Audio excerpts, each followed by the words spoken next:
I very often watch a lot of young people sort of meander around without any idea about why they're doing what they're doing.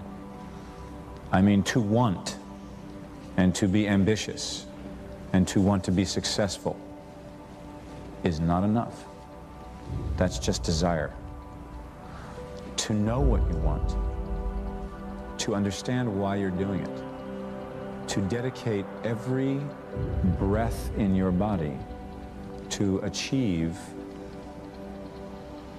If you feel you have something to give, if you feel that your particular talent is worth developing, is worth caring for, then there's nothing you can't achieve. Do something you're very passionate about.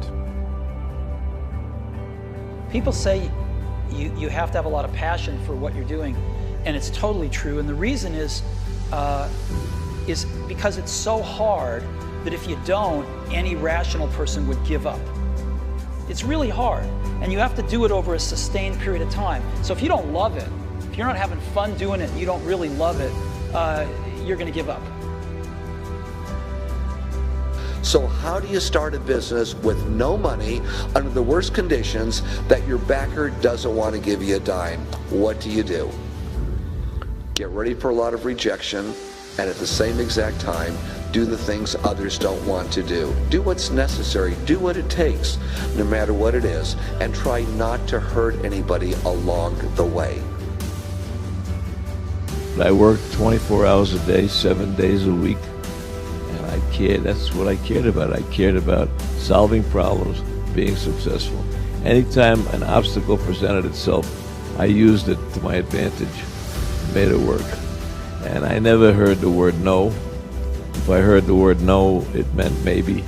Then I made maybe yes.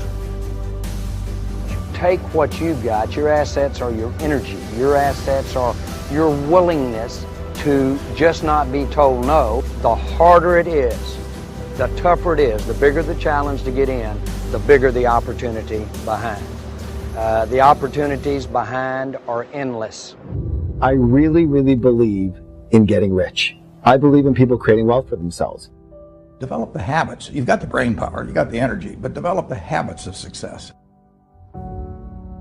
If you know exactly what you want to be, you need to spend as much time with people that are actually that already. We become our standards in many ways. If you are surrounded by B players or average performers, and that is your standard, then your mindset will operate at the standard that is offered to you by the people around you. I mean, we do become our social orbit. Don't allow anyone, friend, family, acquaintance, teachers, whoever it is, don't allow anyone to tell you that what you are dreaming for yourself and your family is not possible. It is possible. Don't be one of those people 20 years from now are going to be walking around in a 9-to-5 job, miserable and angry and bitter. What fear is stopping you in your tracks and burning the soles of your feet? What is conquering that fear, whatever it is, that keeps you from being what the Creator intended for you? What if you could unleash everything great in your life? Would you do it? Would you say yes to that? You will receive from the world who you become. But the doorway to success, I suggest to you, swings inward, not outward.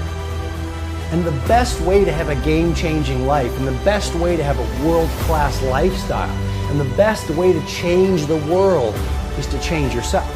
I mean, we get from life who we become. To have the results of a game changer, you need to start thinking and behaving like a game changer.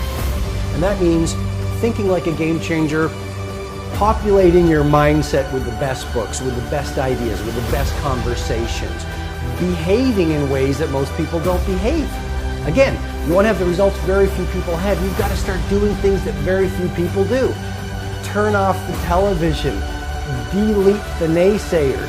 Stop gossiping and start producing. Eat better food. Run longer runs. shift from a focus on what's not working to a focus on what's working. I mean, you really want to install a whole new series of mindsets and a whole new series of rituals that very few people are doing. In the end, luck plays a very important part in how successful you are, but the harder you work and the longer you work, the luckier you're going to be.